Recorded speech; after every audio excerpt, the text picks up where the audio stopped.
মুর্শিদাবাদ জেলা জমিয়তে উলেমা ও রাবেতা বোর্ডের কর্মী সম্মেলন অনুষ্ঠিত হল বহরমপুর বাজারপাড়া কাসিমুল উলুম মাদ্রাসায়। এদিনের সভায় বক্তব্য রাখেন পশ্চিমবঙ্গ রাজ্য জমিয়তে উলেমা রাবেতা বোর্ডের সভাপতি মাওলানা সিদ্দিকুল্লাহ চৌধুরী। তিনি জানান, এদিনের সভায় 2 থেকে 250 প্রতিনিধি উপস্থিত ছিলেন। আলোচনায় উঠে আসে মাদ্রাসার পঠন পাঠন, মাদ্রাসার হেফাজত, দারুল উলুম দেওবন্দের সিলেবাসকে ফলো করা, বাংলা, ইংরেজি, অঙ্ক প্রভৃতি জেনারেল সাবজেক্টের উপর জোর দেওয়া ও নবম দশম শ্রেণীর সিলেবাসে জিওগ্রাফি ও রাষ্ট্রবিজ্ঞানকে অন্তর্ভুক্ত করার বিষয়টি। মসজিদে আজান দেওয়ার ক্ষেত্রে হাইকোর্টের যে অর্ডার রয়েছে সে অনুযায়ী সাউন্ড ব্যবহার করা ও যেখানে যেরকম সাউন্ড ব্যবহার করার অনুমতি দেওয়া হয়েছে সেখানে সেই অনুযায়ী সাউন্ড ব্যবহার করার কথা বলা হয়। সিদ্দিকুল্লাহ বলেন, যে সমস্ত ছেলেমেয়েরা আপার প্রাইমারি, মাধ্যমিক, উচ্চ মাধ্যমিকে ভালো পড়াশোনা করে তাদের পাশে দাঁড়ানো, তাদেরকে উৎসাহিত করা ও তাদেরকে পুরস্কৃত করা হোক, এগুলো মাদ্রাসা কর্তৃপক্ষকে করতে হবে। মাদ্রাসা শিক্ষার মান উন্নয়ন, মাদ্রাসা প্রতিষ্ঠানকে বুক দিয়ে ধরে রাখা, দারুল উলুম দেওবন্দের নিসাবকে ফলো করা, একইভাবে বাংলা, ইংরাজি, ভূগোল এবং ক্লাস 9-10-এর জন্য জিওগ্রাফি এবং রাষ্ট্রবিজ্ঞানকে সিলেবাসভুক্ত করা। আর মাদ্রাসা যেন কোনোভাবে দুর্বল না হয়, তাদের পাশে দাঁড়িয়ে তাদের মননশীলতা তৈরি করা, এটা হলো আমাদের একটা চ্যাপ্টার।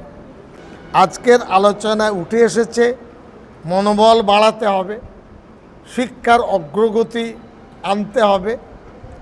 অনেক জায়গায় পুলিশেরা হম্বিতম্বি করে মাইক নামিয়ে দিচ্ছে, আমরা তার ঘোরতর বিরুদ্ধে। হাইকোর্ট মাইক নামানোর কথা বলেনি।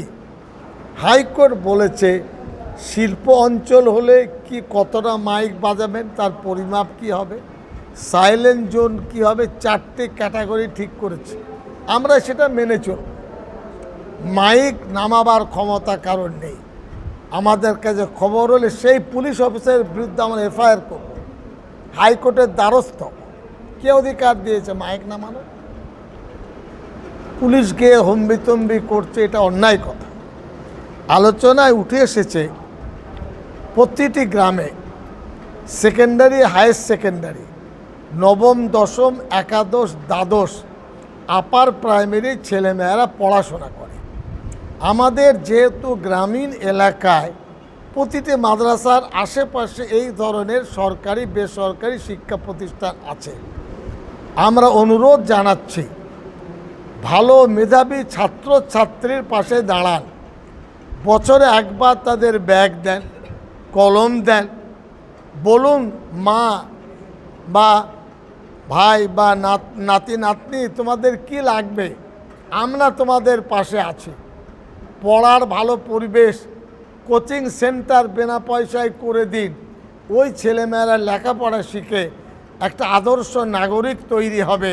এটা আমাদের এজেন্ডা জমিয়তুল উলেমার মধ্যে আছে। এলাকায় শান্তিপ্রিয় ও সম্প্রীতির বার্তা দেওয়া মানুষজন, তারা ডাক্তার, মাস্টার, উকিল, ব্যবসায়ী, লেখক বা সমাজসেবী যেই হন না কেন, তাদের সঙ্গে মাদ্রাসা কর্তৃপক্ষের ভালো সম্পর্ক রাখার আহ্বান জানান তিনি। গরিব, এতিম, অসহায় ও বিধবা মানুষের পাশে দাঁড়ানোর বার্তা দিয়ে মাদ্রাসা শিক্ষক ও মসজিদের ইমামদের কাছে তিনি এই আহ্বান রাখেন।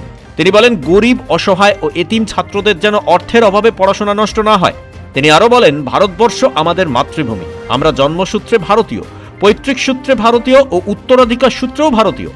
আমরা দেশকে ভালোবাসি, এখানে আছি ও ইনশাআল্লাহ থাকবো। এছাড়াও বক্তব্য রাখেন মুফতি আব্দুল সালাম, মুফতি মিসবাউল ইসলাম, মাওলানা আরিফুল্লাহ কাসেমি, মাওলানা বদরুল আলম, মাওলানা মনোয়ার হোসেন, মুফতি রাহানুল ইসলাম প্রমুখ।